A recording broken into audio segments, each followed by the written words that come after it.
చూస్ country delight, live better. ఇప్పుడే country delight యాప్ని download చేసుకోండి.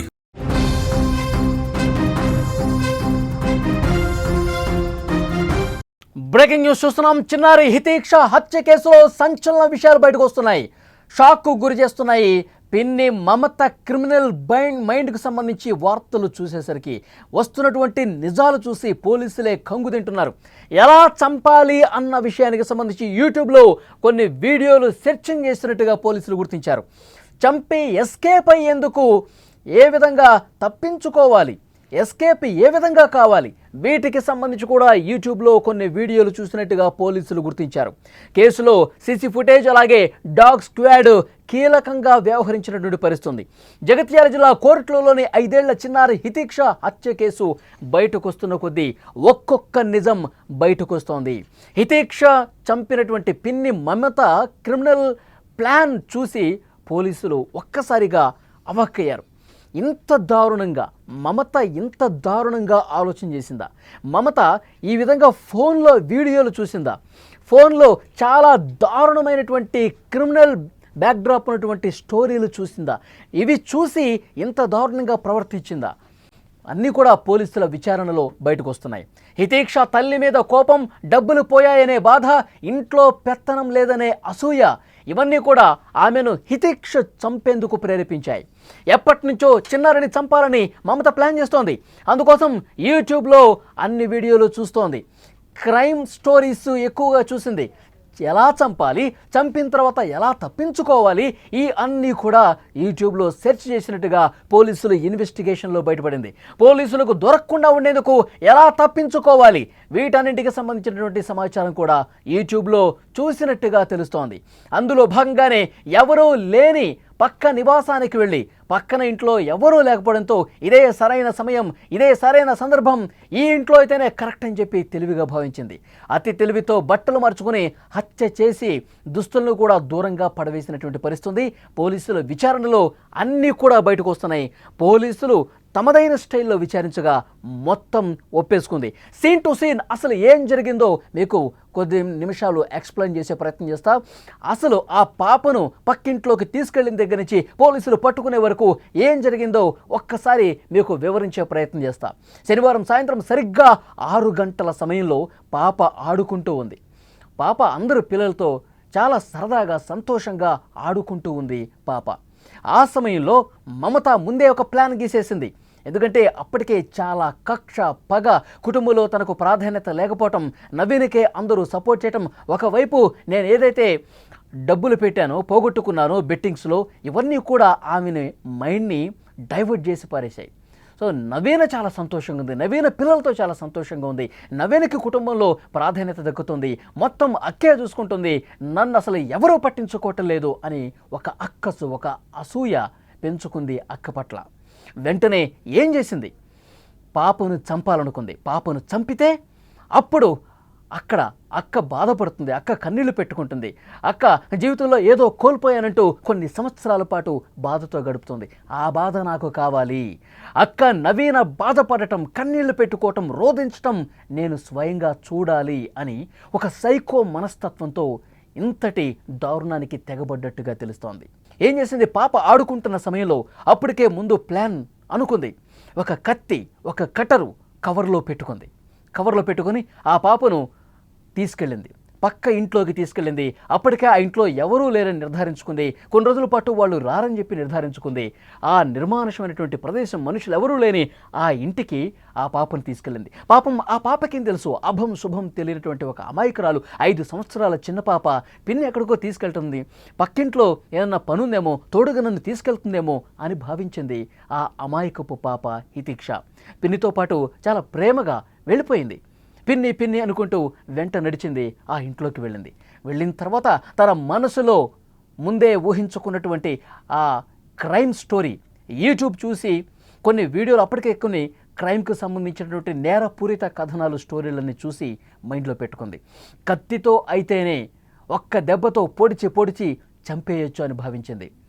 బాత్రూంలోకి తీసుకెళ్ళిపోయింది. ఆ ఇంట్లోని బాత్రూంలోకి తీసుకెళ్ళి ఒక మూలన కూర్చోపెట్టి గొంతు మీద చెయ్యి వేసి గొంతు పిసికి, తర్వాత నోరు పట్టుకొని నోరు కూడా మూసేసి తీసుకొచ్చినటువంటి ఆ కట్టరు కత్తితో గొంతు మీద పొడిచి గొంతుతో కోసి చంపి చాలా దారుణంగా చంపినటువంటి పరిస్థితి ఉంది. ఎక్కడ చిన్న సౌండ్ కూడా రాకుండా ఉండేందుకు మూతి మీద చేయి గట్టిగా పట్టుకొని అభం శుభం తెలియని ఆ పాపను చాలా అంటే చాలా దారుణంగా చంపేసిన పరిస్థితి ఉంది. మమత కూడా 2 అమ్మాయిలు ఉన్నారు, 2 పిల్లలు ఉన్నారు. కనీసం తన పాప గుర్తుకు రాలేదా? తనకు కూడా చిన్న పిల్లలు 2 అమ్మాయిలు ఉన్నారు కదా, చిన్న పాపలు ఉన్నారు కదా. పాపం నవీన కూతుర్ని నేను చంపటం కరెక్టేనా? నవీన కూతుర్ని ఈ విధంగా అత్యంత దారుణంగా కత్తి తీసుకొని మెడ మీద కోసి చంపటం కరెక్టేనా? నాకు కూడా ఆడపిల్లలు ఉన్నారు కదా, నాకు కూడా చిన్నపిల్లలు ఉన్నారు కదా, నవీన కూతురు నా కూతురు లాంటిదే కదా అని ఎందుకు అనుకోలేదు? ఆ అమాయకపు పాపను చాలా దారుణంగా చంపేసింది. రక్తపు మడుగులో అదే బాత్రూంలో పడిపోయి ఉంది. వెంటనే ఆ కట్టర్, ఆ కత్తి తను వెంట తెచ్చుకున్నటువంటి కవర్లోనే పెట్టుకుని బయటకు వచ్చింది. బయటకు వచ్చి సాయంత్రం 7 గంటల సమయం అవుతుంది. ఎందుకంటే 6 గంటల నుంచి 6 గంటల 30 నిమిషాల వరకు ఇది మొత్తం ప్లాన్ రచించుకొని 6:30కి పైకి తీసుకువెళ్ళింది, ఆ ఇంట్లోకి తీసుకెళ్ళింది. ఆ తర్వాత అరగంటలోనే పని పూర్తి చేసి మళ్ళీ అదే కవర్లో ఆ కత్తి, ఆ కట్టర్ పట్టుకుని బయటకు వచ్చింది. ఏమీ తెలియనట్టు మళ్ళీ ఇంట్లోకి వెళ్ళిపోయింది. ఇంట్లోకి వెళ్ళిపోయి దుస్తులు మార్చుకుంది. అప్పటి వరకు ఈ ఘాతుకానికి పాల్పడ్డ తర్వాత, ఇంత దారుణంగా చంపిన తర్వాత బట్టల మీద రక్తపు మరకలు పడ్డాయి. మళ్ళీ ఎవరైనా గమనిస్తారేమో, ఎవరైనా చూస్తారేమో అని చెప్పి వెంటనే ఆ బట్టలు మార్చేసుకుంది. ఆ రక్తపు మరకలో ఉన్నటువంటి దుస్తులను కూడా ఆ కవర్లో కుక్కేసి బయటకు వచ్చింది. బయటకు వచ్చి నేరుగా మెయిన్ రోడ్డు మీదకి వెళ్ళి అక్కడ షేర్ ఆటో ఎక్కింది. 1 కిలోమీటర్ దూరం షేర్ ఆటోలో ప్రయాణించి అక్కడ దిగింది. జేఎస్ గార్డెన్ ఫంక్షన్ హాల్ ఉంది. ఆ ఫంక్షన్ హాల్కి సమీపంలో నిర్మానుష్య ప్రదేశం ఉంది. అక్కడ ఎవరు కూడా మనుషులు లేరు. అటువైపు రాకపోకలు ఎవరు సాగించలేదు. నిర్మానుష్యంగా ప్రదేశం ఉంది, చీకటిగా ఉంది. ఇక్కడ నన్ను ఎవరు చూడరు అని భావించి నేరుగా కొద్ది దూరం అక్కడ నడుచుకుంటూ పోయి ఫంక్షన్ హాల్ బ్యాక్ సైడ్ ఆ కవర్ని పడేసింది. అందులో కత్తి, కటర్, రక్తపు మరకలతో ఉన్నటువంటి తను ధరించిన దుస్తులు అన్నీ కూడా అక్కడ పడేసి నన్ను ఎవరు చూడలేదు, నేను ఇంకా ఎవరికి దొరకను అంటే ఇది కూడా ఎట్లా ప్లాన్ వేసుకుంది? ఎందుకంటే క్రైమ్ స్టోరీస్ చూసింది యూట్యూబ్లో ప్రతిదీ ఎట్లా మర్డర్ చేయాలి దగ్గర నుంచి ఏ విధంగా ఎస్కేప్ కావాలి, ఎలా ఆధారాలు దొరకకుండా తప్పించుకోవాలి, ఇవన్నీ కూడా వీడియోలు చూసి ఇంత క్రిమినల్ బ్రెయిన్తో ఆధారాలు దొరకకుండా ఉండేందుకు వాటిని దూరంగా పడేసింది. మళ్ళీ ఏమీ తెలియనట్టు ఇంటికి వచ్చింది. అప్పటికే వెతకటం ప్రారంభించారు. హితేక్ష కనిపించట్లేదని చెప్పి నానమ్మ అడుగుతూ ఉంది, వెతుకుతూ ఉంది. రోడ్డు మీదకి వచ్చింది, చూస్తుంది హితేక్ష కనిపించట్లేదు. సాయంత్రం 7 గంటల 30 నిమిషాలు దాటిపోయింది. ఎందుకంటే పాప చీకటి పడిన తర్వాత ప్రతిరోజు కూడా ఇంటికి వచ్చేస్తుంది, ఇంటి లోపలికి వచ్చేస్తుంది, ఇంట్లో ఆడుకుంటుంది. కానీ ఇంత చీకటి పడ్డా హితేక్ష ఎందుకు కనిపించట్లేదని చెప్పి అడుగుతోంది. అప్పుడే పని మీద దూరంగా వెళ్ళినటువంటి నవీన ఒక పని మీద ఆమె దూరంగా వెళ్ళింది, కరీంనగర్కో ఎక్కడికో వెళ్ళిందని చెప్పి సమాచారం. ఆ తర్వాత పని ముగించుకొని సాయంత్రం 7 గంటలకు కూడా వచ్చింది. మమత కూడా నవీన ఇంట్లో లేని సమయంలోనే ఇది మనకి సమయం సందర్భం అని భావించి పాపను చంపింది. నవీన్ కూడా సరిగ్గా 7 గంటల తర్వాత వచ్చింది. చెల్లె హితేక్ష కనిపించట్లేదని చెప్పి మమతని అడుగుతోంది నవీన. అదే చూస్తున్నానక్క, నాకు కనిపించట్లేదు, నేను వెతుకుతున్నాను, పిల్లలతో ఎక్కడైనా ఆడుకుంటుందేమో, ఏమైనా దూరంగా మన కాలనీ చివరిన ఏమైనా ఆడుకుంటుందేమో, పద చూద్దామని చెప్పి ఏమీ తెలియని అమాయకురాల్లాగా నటించింది. నటన మొదలుపెట్టేసింది, జీవిస్తోంది. నటించటం అనకూడదు, అంత దారుణంగా ఆమె నటించడం మొదలుపెట్టింది. మొత్తం ఊరు మొత్తం తిరుగుతున్నారు. నవీన, మమత, ఇంకా కుటుంబ సభ్యులు అందరూ కూడా హితేక్ష అని చెప్పి తిరుగుతూ ఉన్నారు. మొహరం సందర్భం కాబట్టి పీర్ల పండగ దగ్గర ఏమైనా ఉందా, పిల్లలందరూ గుమిగూడు చూస్తూ ఉంటారు కదా, అక్కడ ఏమైనా ఉందా హితేక్ష, అక్కడేమైనా ఆడుకుంటూ చూస్తుందా అని అక్కడ కూడా వెళ్ళి చూశారు, కనిపించలేదు. కుటుంబ సభ్యులకు ఫోన్ చేశారు. ఆ ఊళ్ళో ఎవరైతే ఫ్రెండ్స్ ఉంటారో వాళ్ళు కూడా ఫోన్లు చేసి కనుక్కున్నారు, ఎక్కడా కనిపించలేదు. వెంటనే పోలీసు కంప్లైంట్ ఇచ్చారు. పోలీసులు కేసు నమోదు చేసుకుని ఇంటికి వచ్చారు. ఇంటికి వచ్చి పూర్తిగా పరిస్థితి చూశారు, వెతకటం మొదలుపెట్టారు. అన్నీ గాలిస్తుంటే పక్కింట్లో బాత్రూంలో పడి ఉన్నటువంటి విషయాన్ని డాగ్ స్క్వాడ్ గుర్తించింది. ఎందుకంటే ఘటనా స్థలం నుంచి పోలీసులు తను తెచ్చుకున్నటువంటి డాగ్ స్క్వాడ్ని అక్కడ సెర్చింగ్ కోసం పంపితే ఎక్కడైతే ఘటన జరిగిందో ఆ ప్లేస్ నుంచి నేరుగా ఆ డాగ్ ఎక్కడ ఆగలేదు, డైరెక్ట్గా మమత, నవీన ఉంటున్నటువంటి ఇంట్లోనే ఆగిపోయింది. ఆ ఇంటి దగ్గరకు వచ్చి ఆగిపోయింది. అంటే రక్తపు వాసనను ఆ డాగ్ పసిగట్టింది, తప్పించుకోలేకపోయింది. పోలీసులకు అనుమానం వచ్చింది. ఎక్కడైతే ఘటనా స్థలం నుంచి ఆ డాగ్ అట్లాగే ఎక్కడ ఆకుండా నడుచుకుంటూ వచ్చి మమత ఇంటి దగ్గరే ఆగిపోయేసరికి పోలీసులు అనుమానం వచ్చింది. కుటుంబ సభ్యులే ఈ ఘాతుకానికి పాల్పడి ఉంటారని చెప్పి ప్రాథమికంగా అనుమానం వ్యక్తం చేశారు. వెంటనే సీసీ ఫుటేజ్ పరిశీలించారు. సీసీ ఫుటేజ్లో చాలా స్పష్టంగా ఉంది, పాప తప్పిపోయినప్పుడు, పాప కనిపించకుండా పోయినప్పుడు 6 గంటల 30 నిమిషాల సమయంలో, తర్వాత 6 గంటల 30 నుంచి 7 గంటల సమయం, ఈ అరగంట వ్యవధిలో 6 సార్లు మమత ఇంటి నుంచి బయటికి రావటం, లోపలికి వెళ్ళటం, బయటికి రావటం, లోపలికి వెళ్ళటం చూసింది. పోలీసులు చూశారు. అనుమానం బలపడింది. కుక్క ఇంటి దగ్గరకు వచ్చి ఆగిపోవటం, ఇంట్లో ఉన్నటువంటి మమత ఆ సమయంలో, సాయంత్రం సమయంలో 6 సార్లు లోపలికి బయటికి రావటం, ఆ తర్వాత డ్రెస్ మార్చుకుని ఒకసారి బయటికి రావటం, ఇవన్నీ గమనించినటువంటి పోలీసులు మమత మీద అనుమానం వ్యక్తం చేశారు. పిన్నే చంపే ఉంటుందని చెప్పి వాళ్ళ అనుమానం బలపడింది. వెంటనే ఆమెని అదుపులోకి తీసుకొని తమదైన స్టైల్లో క్వశ్చన్ చేశారు. 4 తగిలించారు. ముందుగా ఒక గంట సేపు ఏం సమాధానం చెప్పలేదు, గంట సేపు ఏం మాట్లాడలేదు. అంతకుముందు ఎంతగా నటించింది. నవీనితో పాటు కూర్చొని బోరును విలపిస్తోంది, తలగొట్టుకుంటోంది. హితిక్ష, నిన్ను ఎవరు చంపారు? హితిక్ష, మమ్మల్ని దూరంగా వెళ్ళిపోయావు ఎందుకు? ఎవరు ఈ పాపానికి ఒడిగట్టారంటూ తల్లి నవీనతో పాటు, తన అక్క నవీనతో పాటు కూర్చొని రోధిస్తోంది, నాటకాలు ఆడుతుంది. ఆసుపత్రి దగ్గర, ఇంటి దగ్గర జీవించేసిందని చెప్పాలి. పోలీసులు అనుమానం బలపడింది. సీసీ ఫుటేజ్లో చాలా స్పష్టంగా కనిపించింది. పోలీసులు చాలా సీరియస్గా క్వశ్చన్ చేస్తే 4 తగిలిస్తే నిజం ఒప్పుకుంది. ఎస్, నేనే చంపాను హితిక్షను అని. వెంటనే పోలీసులు ఘటనా స్థలానికి దగ్గర తీసుకొచ్చి సీన్ రీకన్స్ట్రక్షన్ చేశారు. నువ్వు అసలు ఎట్లా తీసుకొచ్చావు, ఏం చేసావు, ఇవన్నీ కూడా చూశారు. ఆ తర్వాత ఫోన్లో కూడా సమాచారం సేకరించారు పోలీసులు. ఆ ఫోన్ చూస్తే కాల్ రికార్డ్ మొత్తం డిలీట్ అయి ఉంది. అలాగే యూట్యూబ్లో గత 4-5 రోజులుగా ఎలాంటి వీడియోలు చూసింది, ఇవి కూడా పోలీసులు కనిపెట్టారు. మొత్తం స్టోరీ మొత్తం బయటకు వచ్చింది. అంటే ఇక్కడ మమతకి ఒక ప్రశ్న వేయాలి. మీకు అందరికీ అతడు సినిమా గుర్తుండే ఉంటుంది. అతడు సినిమాలో ప్రకాష్ రాజ్ ఒక డైలాగ్ చెప్తాడు, శివారెడ్డి, బాజిరెడ్డి చనిపోతే నువ్వు సీఎం అవుతావు, చంపితే నువ్వు హంతకుడు అవుతావు. ఇంత చిన్న లాజిక్ ఎట్లా మిస్ అయిపోయావు? ఇది ప్రకాష్ రాజ్ డైలాగ్. ఇక్కడ కూడా మమత హితేక్ష చనిపోతే నవీన ఏడుస్తుంది, తల్లి ఏడుస్తుంది, తల్లి కళ్ళు ఏడుస్తుంటే ఆనందించాలని చెప్పి అనుకుంది. కుటుంబంలో తనకు గౌరవ మర్యాదలు దక్కట్లేదు కదా, కుటుంబంలో అధిక ప్రాధాన్యత తనకు లేదు కదా, ఈ రకంగా అయినా వాళ్ళని బాధ పెట్టాలి అనుకుంది.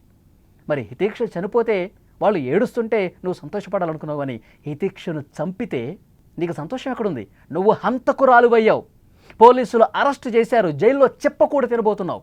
ఇంత చెత్త ఆలోచన చేసి, ఇంత దుర్మార్గంగా ఆలోచించి, ఇంత కిరాతకంగా ప్రవర్తించి నువ్వు జైలు పాలయ్యావు. ఈ చిన్న లాజిక్ మమత ఎట్లా మిస్ అయింది?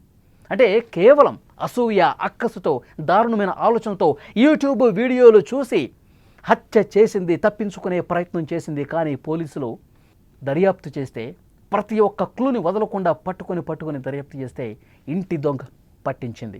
ఆ డాగ్ స్క్వాడ్ కీలక పాత్ర పోషించింది. ఆ తర్వాత సీసీ ఫుటేజ్, మార్చుకున్న డ్రెస్సులు, ఇవన్నీ కూడా మమతను పట్టించాయి. ఆ తండ్రి పాపం దుబాయ్లో ఉంటారు. తండ్రి, మామ దుబాయ్లో పనిచేసుకుంటూ ఉన్నారు, నెల డబ్బులు పంపిస్తూ ఉన్నారు. కానీ ఇక్కడ మమత మైండ్ సెట్ను గురించి కూడా ఒకసారి ఆలోచించాలి. తను బెట్టింగ్ యాప్స్ వాడి విపరీతంగా డబ్బులు పోగొట్టుకుందంట. బిట్కాయిన్లో కూడా డబ్బులు పెట్టిందట. 30 లక్షల రూపాయల వరకు నష్టం చేసింది, డబ్బుల్ని గుల్ల చేసిందని చెప్పి అప్పటికే కుటుంబ సభ్యులు ఆమె మీద ఆగ్రహం వ్యక్తం చేస్తూ ఉన్నారు. గొడవలు జరుగుతూ ఉన్నాయి. ఇదంతా మనసులో పెట్టుకుంది. నాకు ఇంట్లో వాల్యూ లేదు, నవీననే మీరు బాగా చూసుకుంటున్నారు, నవీనకే ఎక్కువ ప్రాధాన్యత ఇస్తున్నారు, ఇంకా ఎందుకు నేనుండి అని చెప్పి ఇలాంటి అక్కసు, ద్వేషం, అసూయ పెంచుకొని పగతో రగిలిపోయి ఈ విధంగా చిన్న పాపని పొట్టన పెట్టుకున్నటువంటి పరిస్థితి. పాపం దుబాయ్ నుంచి ఈ విషయం తెలిసిన వెంటనే ఆ చిన్న పాప తండ్రి బోరున విలపిస్తూ వచ్చాడు, గుండెలు బాదుకుంటూ రోధిస్తున్నాడు. మమత ఈ విధంగా చేసింది, పిన్నే చిన్న పాపను పొట్టన పెట్టుకుంది, ఇంత బాగా ఇంట్లో ప్రేమగా ఉంటూ కుటుంబ సభ్యులతో మంచిగా నటిస్తూ ఇంత దారుణానికి తెగబడిందా? వాళ్ళు కూడా తీవ్రమైనటువంటి బాధతప్త హృదయంతో తలడిల్లుతున్నారు. కన్నీరు మున్నీరుగా కుటుంబ సభ్యులు వేధిస్తూ ఉన్నారు. నిజంగా మమత ఈ విధంగా ఆలోచిస్తుంది, ఈ విధంగా దారుణానికి పాల్పడుతుంది, కత్తితో పొడిచి చిన్న పాపను చంపేస్తుందని చెప్పి ఆ కాలనీలో ఎవరూ కూడా ఊహించలేదండి. ఎందుకంటే అంత బాగా నటిస్తోంది, ప్రేమను నటిస్తోంది. మనమంతా ఒకటే, మన కుటుంబ సభ్యులంతా ఒకటే, మన వాళ్ళు అక్కడ దుబాయ్లో కష్టపడి పనిచేస్తూ ఉన్నారు, మనం ఇక్కడ మంచిగా ఉండాలి. ఇదంతా ప్రతిరోజు కూడా ఒక నటన కనబరుస్తుంది. గుండెల లోపల చాలా ద్వేషంతో రగిలిపోతుంది. పొడిచి చంపాలన్న ద్వేషం ఒక పక్కన పెట్టుకుని ప్రేమగా నటిస్తోంది. ఈ హత్య జరిగిన తర్వాత కూడా ఆమె నటన ఏ విధంగా ఉందో చూస్తే అర్థమవుతుంది. కాబట్టి ప్రతి ఒక్కరూ కూడా ఆలోచించాలి. మన వాళ్లే కదా అనుకుంటే ఎంతటి దారుణానికి తెగబట్టేటువంటి సందర్భాలు ఈ మధ్య కనిపిస్తున్నాయి. ఈ మధ్యకాలం మనం చాలా చూస్తున్నాం. ప్రేమను నటించి భర్తలను కూడా పీకలు కోసి చంపిస్తున్నటువంటి పరిస్థితి చూడలేదా? కాబట్టి అందుకే ఎవరిని కూడా అంత ఈజీగా నమ్మకూడదు. కాబట్టి వాళ్ళ మైండ్ సెట్ ఏ విధంగా ఉందో, వాళ్ళ సైకో బిహేవియర్ ఏ విధంగా ఉందో ఒక కంట కనిపెడుతూ ఉండాలి. మన కుటుంబ సభ్యులే కదా, మన బంధువులే కదా అని చెప్పి వాళ్ళకి అన్నీ మనం అప్పగించుకుంటూ పోతూ ఉంటే ఎవరు ఎలాంటి ఘాతుకానికి తెగబడతారో కూడా అర్థం కాని పరిస్థితి. ఇప్పుడు ఈయంత సైకోగా బిహేవ్ చేయడానికి యూట్యూబ్లో క్రైమ్ స్టోరీస్ ఎక్కువగా చూడటం, చూసి ఏ విధంగా హత్య చేయాలి, ఏ విధంగా తప్పించుకోవాలి, ఇవన్నీ కూడా ఆ వీడియోలు చూసే సోషల్ మీడియాని విపరీతంగా ఫాలో అయ్యి ఇంత దారుణానికి తెగబట్టేట్టుగా తెలుస్తుంది. పోలీసులు ఇవన్నీ కూడా విచారణలో బయటపెట్టారు.